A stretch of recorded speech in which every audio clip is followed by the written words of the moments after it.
Hello student, एक next lecture से हम लोग करने जा रहे हैं क्लासिफिकेशन के ऊपर। इसमें नंबर्स ऑफ आइटम्स मैंने लिखा हुआ है under the personal, real, nominal. ये आपके बुक्स में नहीं है, एक दूसरे बुक से मैंने नंबर्स ऑफ आइटम्स लिखा है। आई होप स्टूडेंट इससे अलग अब कुछ भी आने वाला नहीं है, या इसमें ही देखोगे तो जो हमने फर्स्ट सेकेंड लेक्चर से एक ओरल में हम लोगों ने किया वही सारी चीजें स्टूडेंट यहाँ पर ना रिपीटेड है। तो एक बार अगर कहीं पर प्रॉपर आपको नहीं दिख रहा होगा, राइटिंग में प्रॉब्लम्स होगा, तो जस्ट मैं एक बार रीड कर देता हूं और आपने इसको अच्छे से क्या करना है, अपने नोटबुक में कॉपी कर लेना है। Lecture number 4, table showing classifications of personal, real, nominal. यहाँ पर मैंने चार्ट जो हमारा क्लासिफिकेशन था उसको मैंने रफ किया, बट अभी तक आप उससे काफी ज्यादा फैमिलियर हो गए होंगे कि अकाउंट्स 3 पार्ट्स में डिवाइड हो गया है, पर्सनल, रियल, नॉमिनल।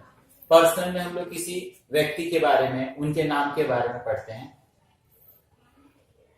रियल में we study about the property and assets, और नॉमिनल में एक्सपेंसेस, लॉसेस, इनकम और गेन। पेमेंट जा रहा है, पैसा जा रहा है, हमको उसके रिटर्न्स में कुछ मिल रहा है जिसका बेनिफिट्स मोर देन 1 ईयर रहेगा, जिसको सेल करने से 1 सेकेंड कुछ ना कुछ रिटर्न्स मिलेगा, वो प्रॉपर्टी एंड एसेट्स है।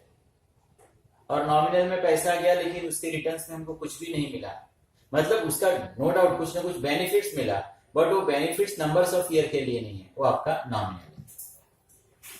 अब देखो ना स्टूडेंट, यहाँ पर पर्सनल में कैपिटल, अब यहाँ पे थोड़ा सा आपको इशू लगता होगा कि अरे नाम थोड़ी है, बट अभी इसके लिए मैं आपको फर्स्ट चैप्टर का रेफरेंस दूंगा। फर्स्ट चैप्टर्स में हमने पढ़ा है कि whenever the business start, proprietor या वो पर्सन जो बिजनेस स्टार्ट करता है अपने घर से जो कुछ लेकर आता है, that is known as capital.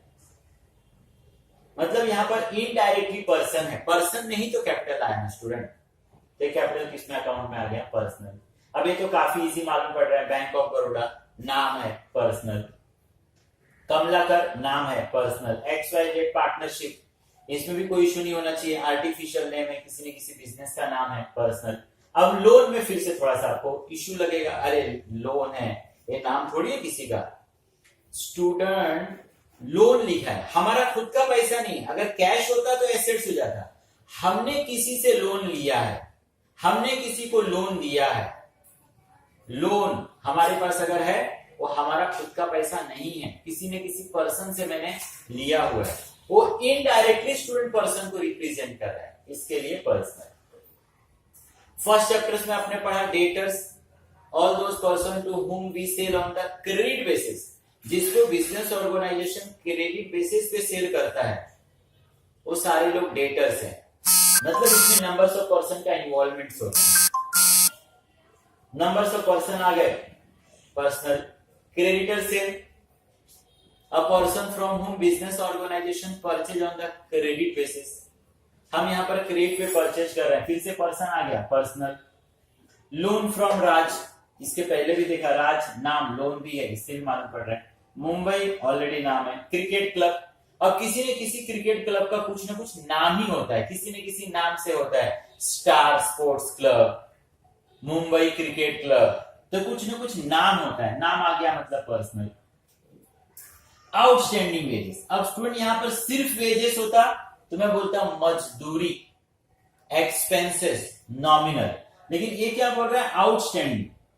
मतलब वेजेस मैंने अभी तक दिया नहीं है, दे देता तो एक्सपेंस काउंट हो जाता, दिया किधर है, एक्सपेंस काउंट करने के लिए देना तो चाहिए, मैंने दिया नहीं है, आउटस्टैंडिंग है, किसी न किसी पर्सन को देना है, और पर्सन आ गया, पर्सन को रिप्रेजेंट कर रहा है, मतलब पर्सनल।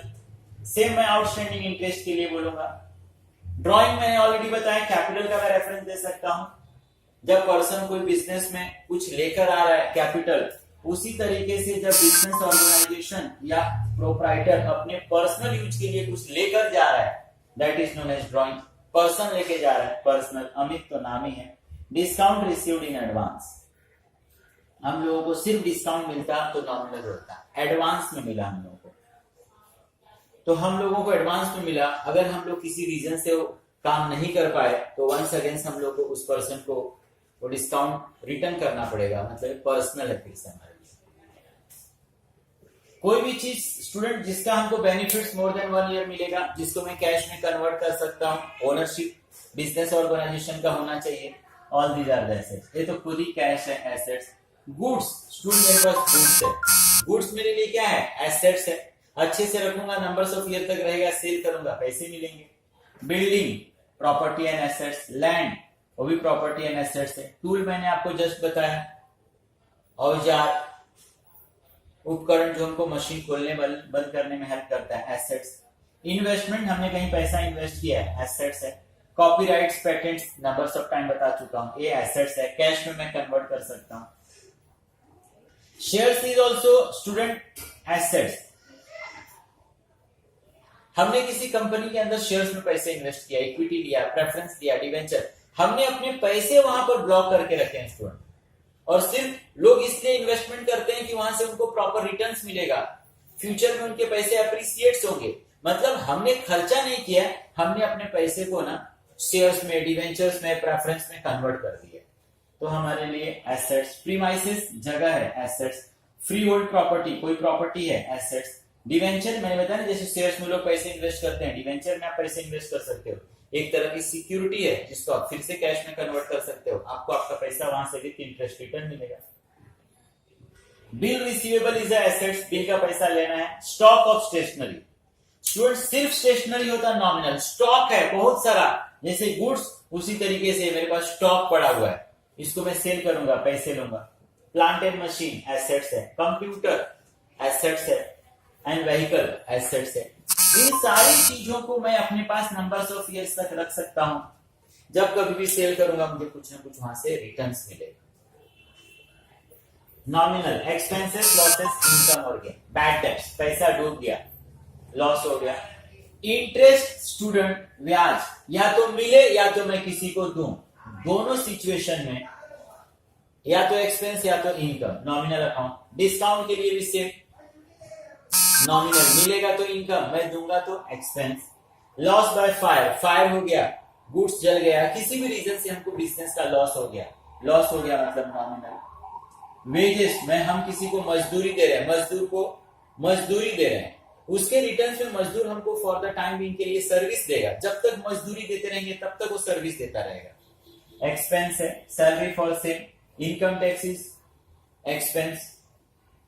ऑक्ट्राइन, जब कभी भी आप बाहर से कहीं से गुड्स लेकर आओगे, ऑक्ट्राइन आके पर आपको नेसेसरी उनका पेमेंट करना पड़ता है, एक्सपेंस है, एक तरह का टैक्स है। Audit fees, at the end of the year chartered को या ड्यूरिंग द ईयर भी वो बिजनेस वॉल्यूम के ऊपर डिपेंड करता है, चार्टर्ड को बुलाकर हम अपना बुक्स ऑफ अकाउंट चेक कराते हैं एंड वी पे फॉर फीस, नेसेसरी फीस।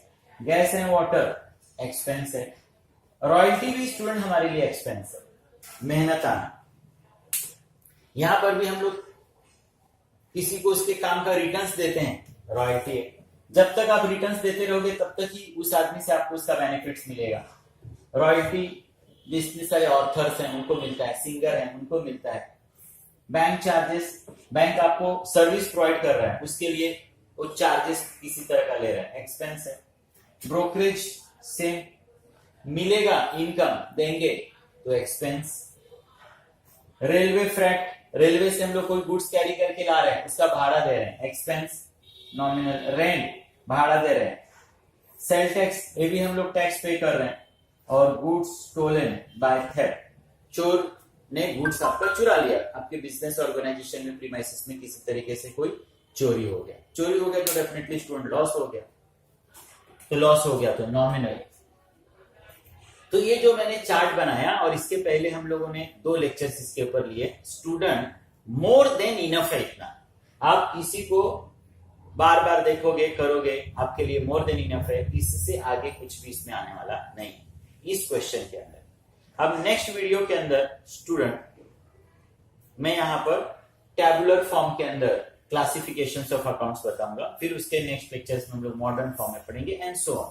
आपका काम है जो हम लोग कर रहे हैं उसको आपने करते जाना है। सेकंड चैप्टर काफी इंपॉर्टेंट है और थोड़ा सा लेंथी है, नंबर्स ऑफ क्वेश्चंस इसमें अलग अलग टाइप्स के, तो इसको स्टूडेंट आप अच्छे से कॉपी करना और आप बार बार इसको देखना। और अगर आप किसी आइटम से कन्विंस नहीं हो रहे हो कि अरे सर आपने इसको पर्सनल में क्यों लिख दिया, अरे ये रियल्स में क्यों लिख दिया, प्रॉपर्टी एंड एसेट्स मेरे एंगल से नहीं है, तो डेफिनेटली हम आपको कन्विंस करने की कोशिश करेंगे। Thank you student.